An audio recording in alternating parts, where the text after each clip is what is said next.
Welcome to Transforming Work with Sophie Wade, exploring the future of work. Find out what's going on in our multi-generational distributed organizations. With a new tech and talent focus, discover what you need to know to stay upskilled and relevant and ensure your business keeps its competitive edge.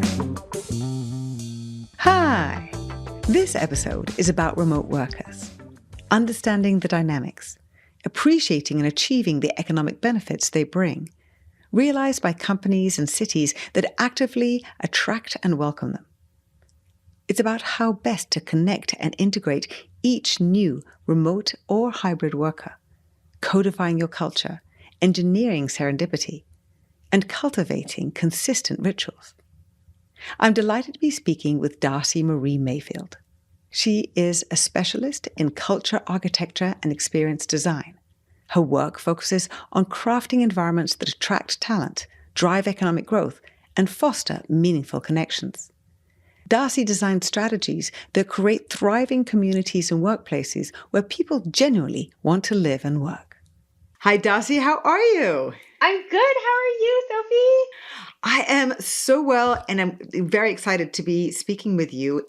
We always start at the beginning. What did you study and why? Well, what I studied was very different than what I ended up in. So my degree is in English literature, which I would say has definitely swooped back around in understanding that in remote work in the world we live in, words make worlds. So I think I carried that through a little bit from my communication style. But really what I studied more in life was hospitality. I love making people feel good. And I would say ever since I was probably 5 or 6 years old, I have always somehow been tapped into hospitality, whether it was selling lemonade or organizing parties for my friends or anything that helped people feel like they belonged and were in community with other people. You had one of the best lemonade stands on the block. Is that what I'm hearing? I had a pretty good lemonade stand. Love that. So hospitality, you've leaned into that. Then you end up at Airbnb, focus on hospitality. It wasn't remote working per se because it was pre-pandemic, but you were looking at pilots. So they were exploring that to begin at that point. It was yes and no. I mean, Airbnb was a huge company with offices all over the world, right? I don't remember the number of remote workers, but it was very, very, very few. Okay. And, I think as a travel company and as a hospitality company, what more freedom do we have than to go be able to work remotely and to go experience these listings and work from them and go on a workation? But right.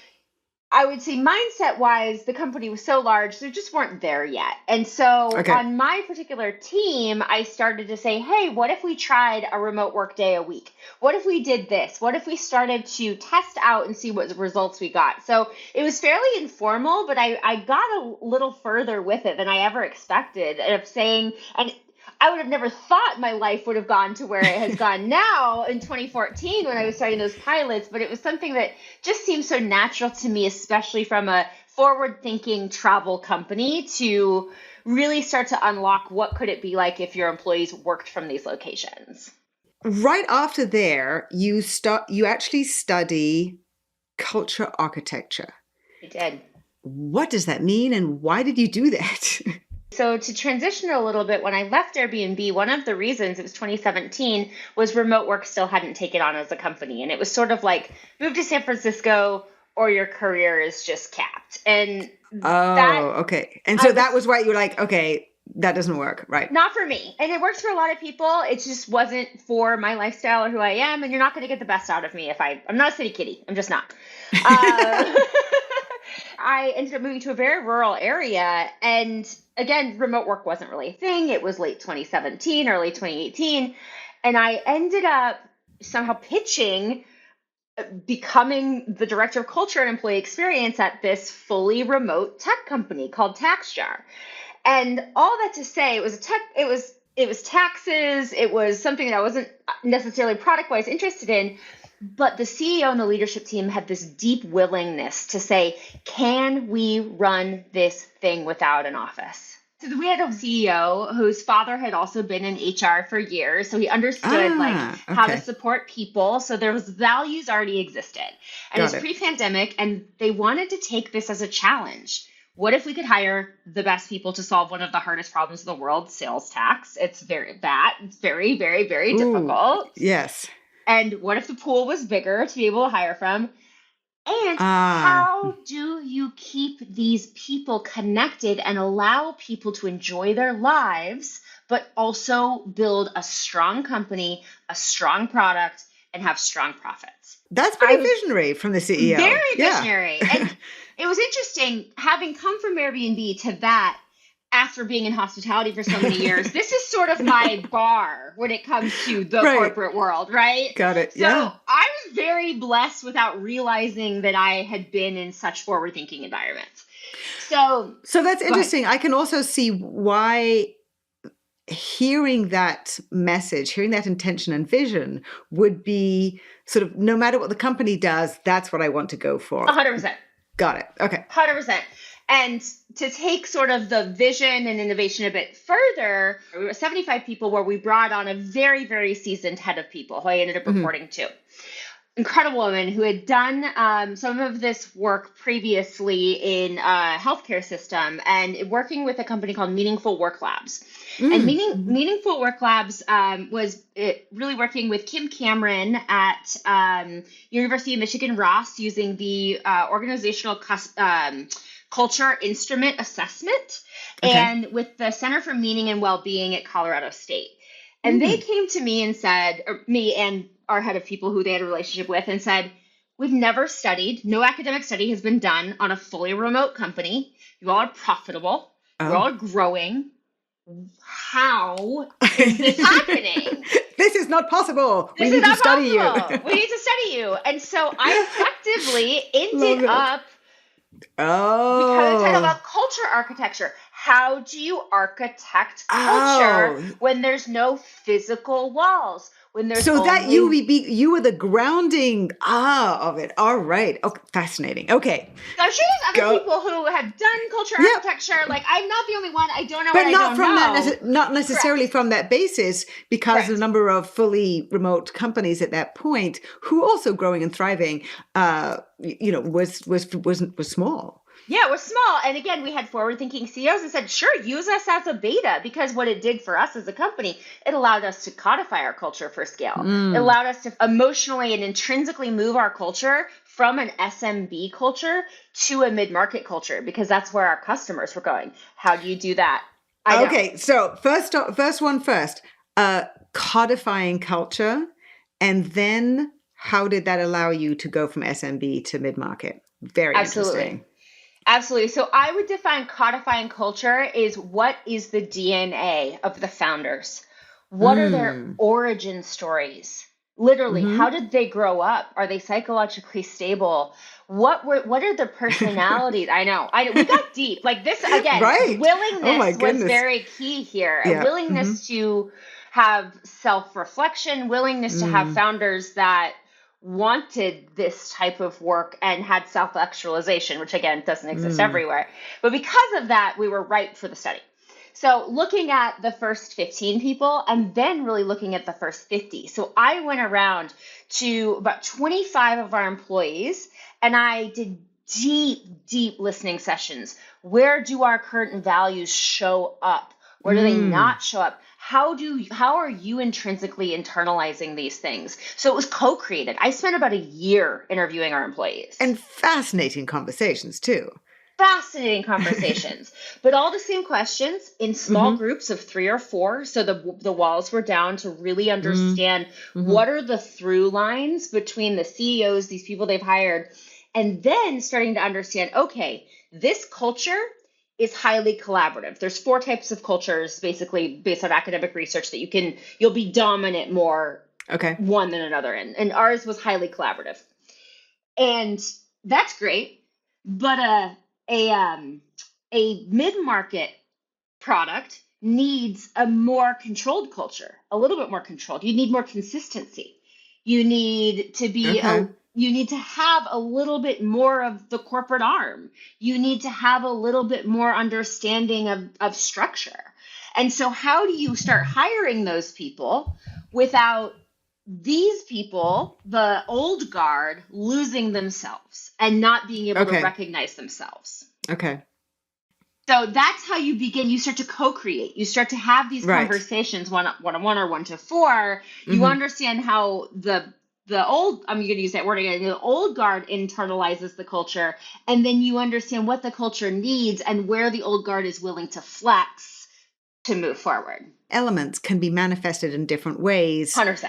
Updating for where the company is and needs to be relevant to the market environment and the way technology in the business is developing. Correct. Got it. Okay. And you also are there at TaxJar, which is a Stripe company. You start there in 2018 and you're there through 2021. So that must have been an extraordinary time to then be rallying and leaning, being able to lean into a moment which was very, very hard for so many people, but you were already able to connect culturally and be living those values every day. What was that experience like, though, going through that extraordinary period from an already fully remote perspective? Really good question. It was a mix of emotions. It was sort of this mix of, I would say, and I'm not just speaking myself, I'm just saying, like, my observations was, I would see sort of the team be like, yeah, like, we got it. Like, we don't have to change anything. Like, this is how we function. And then there were moments for me, of deep frustration. Because I would see externally and in the news, you can't have culture remotely. You can't be successful remotely. And at this point, we probably scaled to maybe 180, 200 from 26 when I started. Wow. Yep. We had 4% attrition rate. Like, we had gone from 3 million to 50 million ARR in 3 years with with no offices. Like, it sort of was like this, please don't tell me it can't be done, because I'm sitting here amongst a bunch of other brilliant people that have done it together. And that really stuck with me. And that sort of was something that carried me for a long time. Like, I wanted to prove to people it can be done. We have done it. And it was amazing, but I think it was also exhausting being that resource all the time. You had many cultural elements down. You understood how to deal with them, how to connect. And yet there were, with the sort of volatility of the situation, you may have needed to react and respond differently, not just not only just within the organization, but also dealing with the customers. And what were some of the different elements that you learned during that period that you then also bring forward into now in terms of those employee experiences and the experiences, the connections that you needed to be creating, the empathy that you needed to be showing, obviously with customers, because there was a stark difference between the experience internally and then how you were how people in the company were needing to be interacting externally with people who are responding very naturally in a very, very different way to the external circumstances. I'd say we naturally had a very empathetic team in general. I think it's hard not to be able to build a culture of the one that we had. And some things that we did that I think were really helpful is we started to write blog posts of the things that we had done fully remotely. Here is how you codify a ritual. Here is how you can bring I'll give an example. We started to notice throughout the pandemic, so we hadn't had an offsite. No one had met in person in 2 years. And we were normally doing 1 or 2 offsites a year. And we were noticing new employees apologizing when children would come in the room. Or, they'd be like, I'm so sorry. I'm so sorry. I'm so sorry. And we, as many times as you say, we're family friendly, it's not going to go. So an example was our CEO had his 6-year-old son host a company call. And Oh, immediately right. babies were on knees, people got it, Yes. right? So we would start to share those moments. We would start Hmm. to notice, okay, as we're watching our newer employees who are coming to this remote environment, what are they struggling with even more than anybody else? Right. And started to write blogs on that. We wrote for one of our VC firms, we wrote kind of a how to onboard remotely. Oh, nice one. And we even hosted, I want to say once, we did host sort of a how to work remotely info session for some of our customers. Like it was part of our, again, remote in many companies, I think, is an other. It's something that is offered. It was Right. part of our DNA. And it was Sure. something that we were really proud of because it allowed us to hire the brightest and best. And we sort of shouted it from the rooftops. So I think that also allowed us as a holistic team the permission to be really empathetic with our customers, be really empathetic with basically every Hmm. stakeholder that touched us. And then you actually go to the holding company Stripe Yep. to be, focus on the employee experience, culture, and innovation. How, as we're starting to move out of the pandemic at that time, so 2021 going to 2022, how do you experience that change? Stripe wasn't fully remote, I Correct. imagine.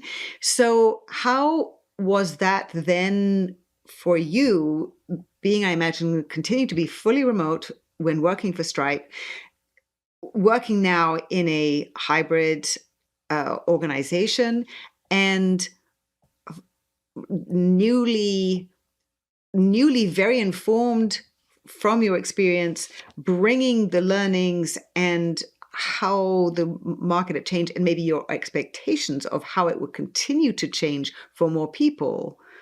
What would that mean? What did that mean for you now working for a hybrid organization again? Yeah, for me, I just became a sponge. I was fascinated to see a large company respond to such a large event that, Hmm. and I don't think this is a negative thing, but I think many companies similar to Stripe who were in office pre-pandemic and hybrid now, there is a very strong identity tied to the office and physical space. And I think as somebody in part of a team, and I can't speak for everybody, but for myself who had no identity to a physical space and Right, then right. being in that, I just sort of sat back and I just listened and I watched and I was Mm, fascinated and I gave input where I could, where people were willing to listen. But it was an environment that I realized didn't work for me. okay. But I think it works for some.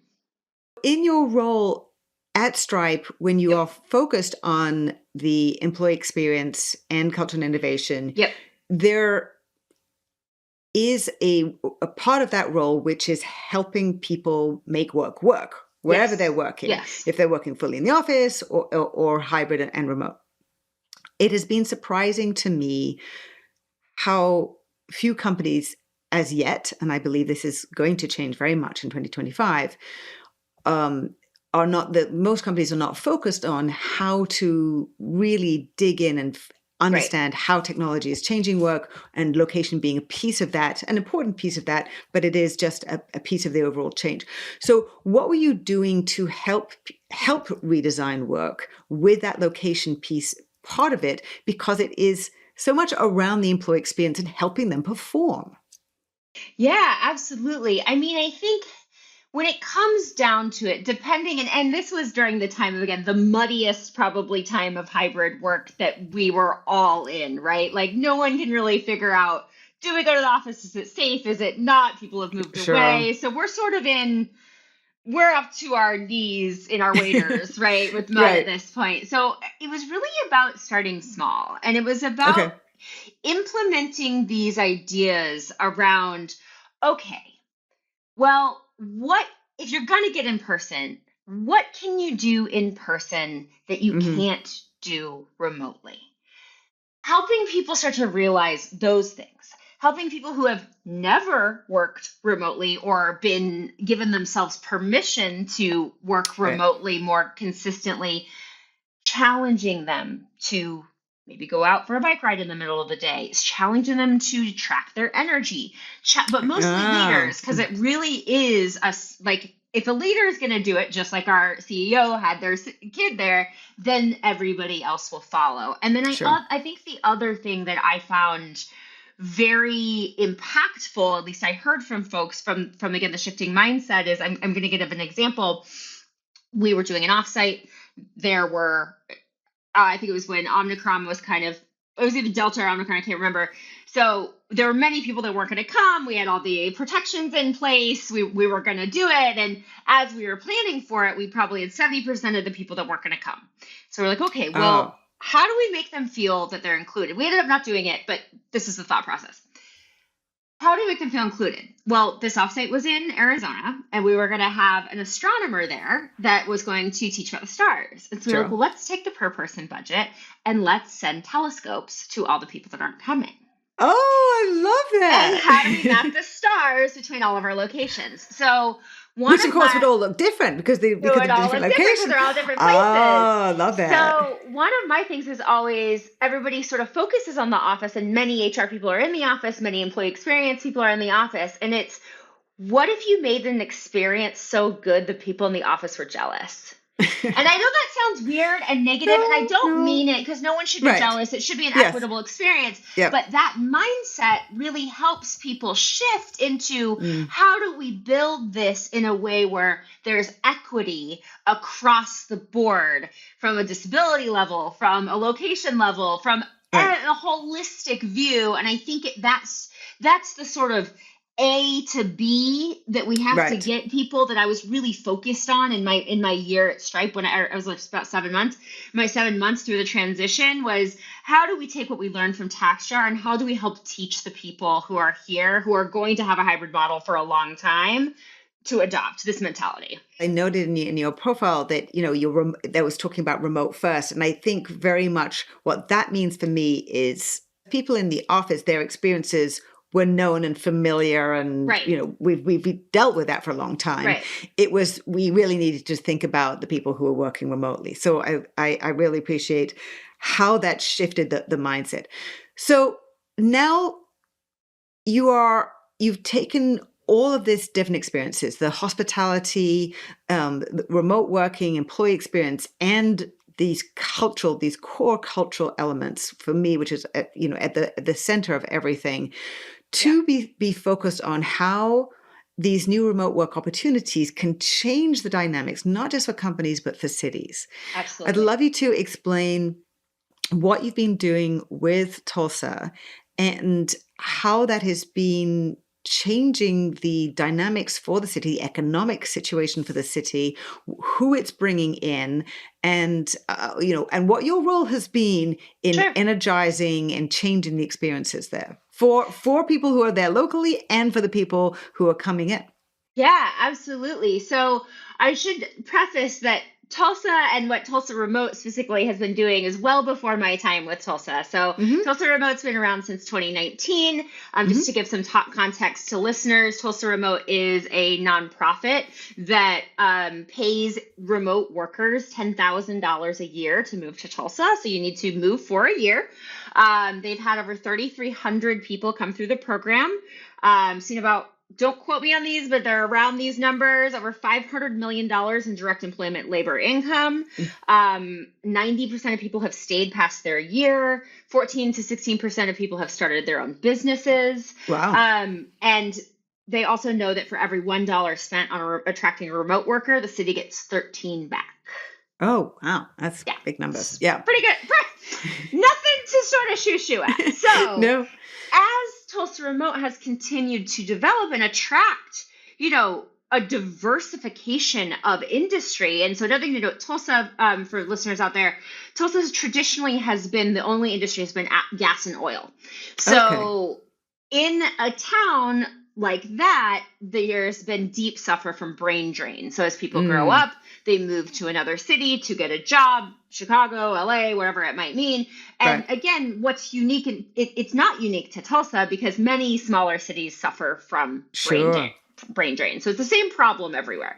But one of the many solutions is, how do you capitalize on this modern migration of remote workers, whether you identify as digital nomad, remote worker, whatever language you want to use. These people are coming with different skill sets, innovative ideas, a lot from coastal cities. Oh, okay. Many are purpose driven. They're looking for another, like, a community to be a part of, a way to make an impact, and also a less expensive way of life. Okay. And you're in middle America. It's a place where traditionally it's not a place where you're like, oh, Tulsa, it's a place I'm so excited to go. But you get there and you start to feel the energy because there's been so much, I don't want to say influx of people coming in, but locals who are partnering with people who are coming in to solve local problems. And that is what I call, and I took this word from Professor Raj Chaudhry, who studies migration and has been doing a lot of work with Tulsa. That's called engineering serendipity. Oh, I love that phrase. That's what I heard you say before. I love it. Me because too. It is a reaction to we have to be in the office because we have those moments of serendipity, which of course don't make any sense to me, because why you would leave such the core creativity and innovation that is so critical to a company to those coincidental, unplanned moments. It makes no sense whatsoever. It actually is completely illogical. But engineering serendipity, that makes sense. So what he's talking about and what you're doing, and how are you engineering serendipity? Absolutely. So Tulsa Remote has done a fantastic job on scaling their program. They have amazing member managers and people that come through the program. And so, sort of parallel to Tulsa Remote, I realized that we're leaving a lot of people kind of on the table who are very purpose driven, who maybe aren't quite ready to pick up their lives and move to Tulsa for a year, right? Okay. That's a big commitment. And so we decided to run a pilot this last year, and it was called Tulsa Bound. And it was a month-long workcation, and it was really, what would it be like to test drive a city for a month? You pay a certain amount. We didn't pay people to come. They paid to come. There was some skin in the game. Gave each an individual an apartment. We basically turned a boutique hotel into a co-living. There were 12 apartments, all with their own kitchen. The co-working was down the street. We had 2 or 3 activities a week that were very anchored in the culture of Tulsa and ran by locals. And so what we did, again, we engineered serendipity in the way where we really understood. So my role was both the experience designer and the serendipity engineer. I did most of the strategy. And I should mention Allie Green, who wrote Remote Works book, helped with the R&D phase, which was amazing. Was really learning, okay, who are these people? What connections do they want to make? Where do they want to go in life? Because every single person that came on this, we ended up having a 20% wait list. We had 12 people, ages 24 to 54. Nice. All different races, all different backgrounds. It was like real world. It was amazing. But each one of them sort of they were all sharing the same thing. They were all considering making a move from their location. They wanted to try out what it was like to live somewhere else. Very understandable. Yep. Right. One was an entrepreneur, another was a musician, another was an artist, right? So all these people, again, they didn't necessarily share these things in common. But what we did was we would do dinners with artists in the city or musicians in the city or entrepreneurs in the city. Connecting them in different ways, right? Basically allowing for them to come to a place where they feel like they belong so much earlier and so much more often because of the way we designed the connections and the programming. We ended up having 9 out of the 12 decide to move to Tulsa. I interviewed a guy who actually was, if I remember correctly, he was working at Fuse, and he did remote year. He actually did the 4-month program. Yep. And they had very, very deliberate programming to connect them all together. What you're doing, which has a very different depth to it, is connecting people with each other, but also with the local communities in order to start immediately sort of weaving them into the fabric of the city, and which is so powerful. And And therefore, you're able to make connections between the artists and the entrepreneurs and the entrepreneurial group. Right. So I love that because there's so much more dimensionality, I guess. And how did you stimulate the economic development piece of that? What were the factors that you were looking at to try and help stimulate, to be encouraging them and supporting their move? Oh my gosh. So everything from, if we learned the first week, we had two people the first week that were just like, oh my gosh, I'm so much more in love than I thought.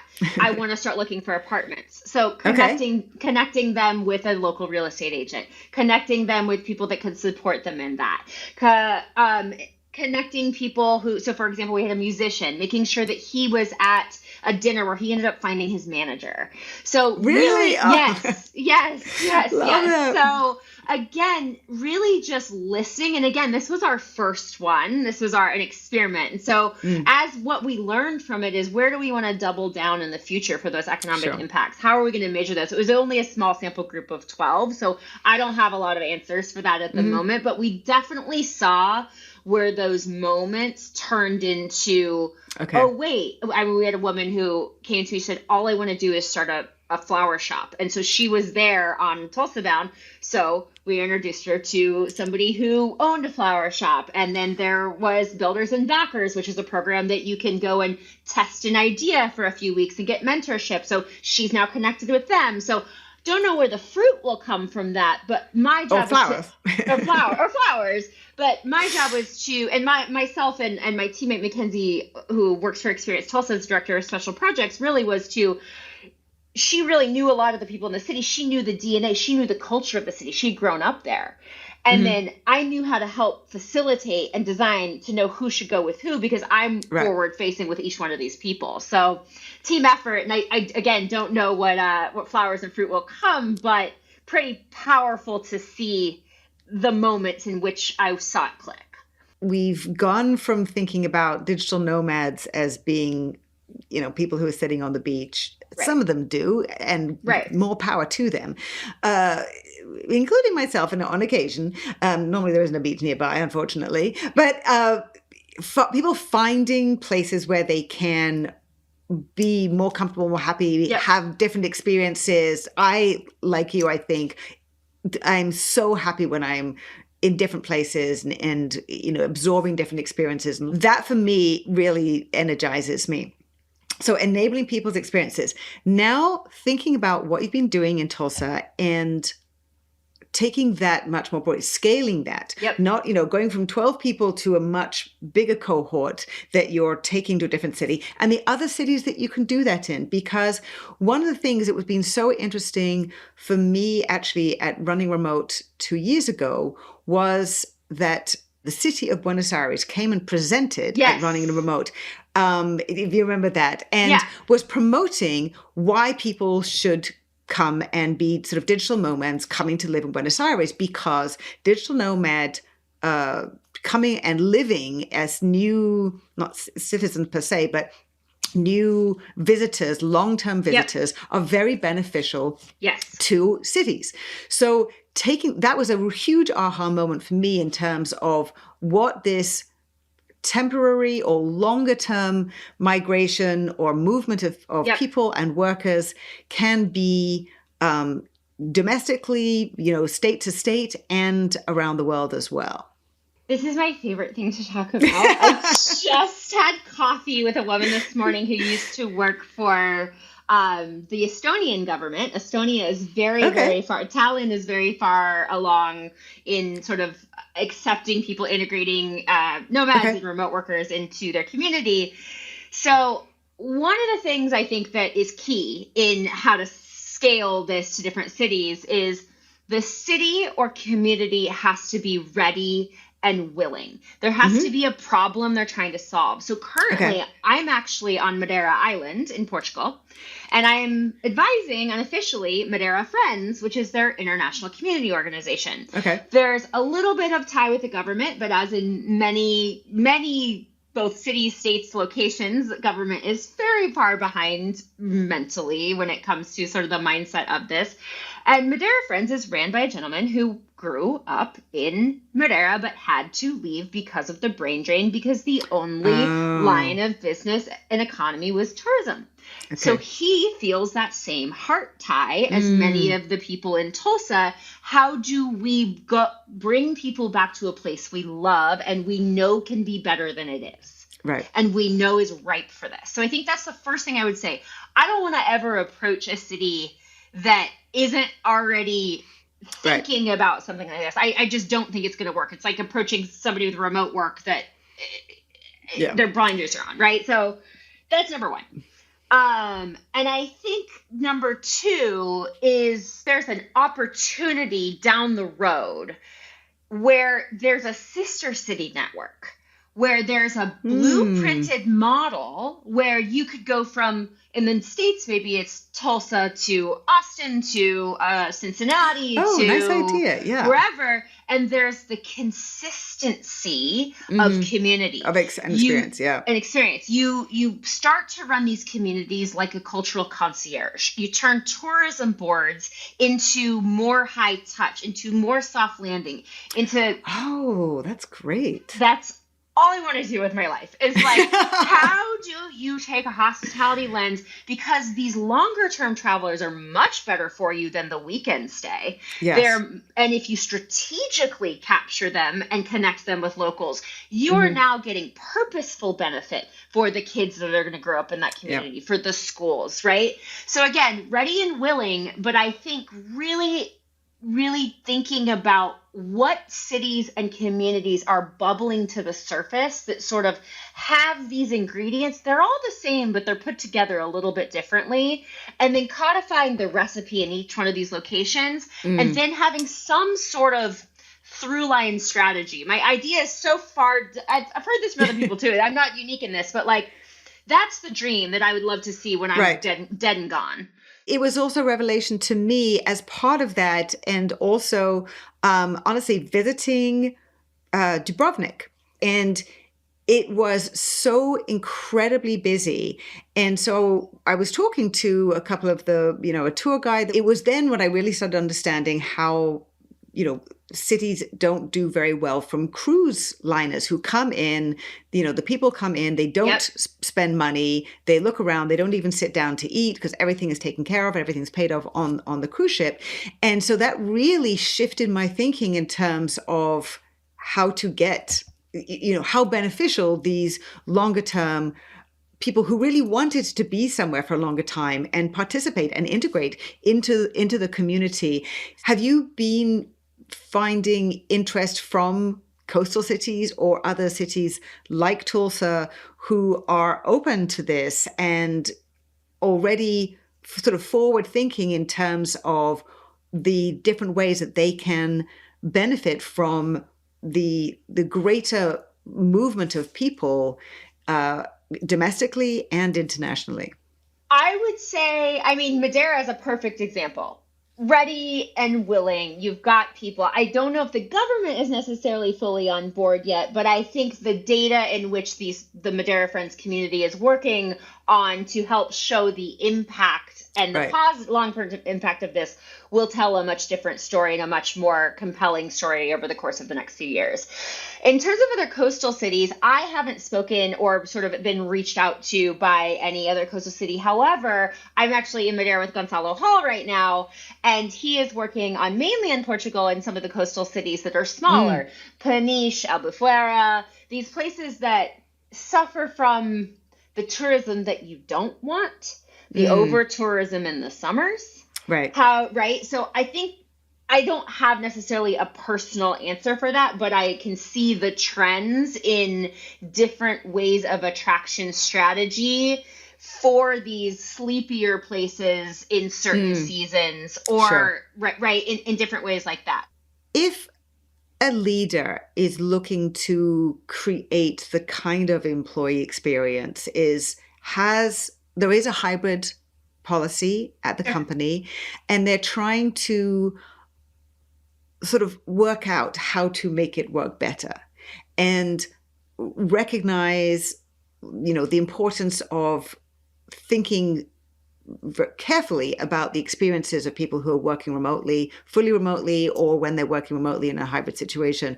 What are the things that they can do to change, to be leaning into that cultural architecture, to be thinking more deeply and purposefully about employees' experiences, as we're evolving, everything, there's so much that is changing that we need to be thinking about at the same time. What are some of the immediate incremental things that they can do? And then maybe sort of longer term objectives that it can help? Some incremental things that people can do to really shift into the future of work, I would say, is one, really, I'm going to say it again, I said at the beginning of this call, words make worlds. So when you're naming channels on Slack or in whatever project management software you're using, whatever it might be, use words that emote the behavior you want to see. Ooh, okay. So I'm going to give an example. Yeah. I'm going to give an example. So we used to use Basecamp at a remote company I worked for. And one of the channels that was open to everybody in the company was called Demos and Releases. And only engineers were posting in there because that language speaks to engineers. Yeah. So we changed it to You Ought to Know. Oh. It was an American company, so there was the Alanis Morissette, sort of, again, the cultural reference. Okay. But immediately we started to see customer service start to post in there. We started to see marketing posts in there. Oh, so again, so interesting. How it gets these tiny little things, but they make low lift, massive impact. Okay. Another thing I think that I would really, really hone in on is consistency of rituals.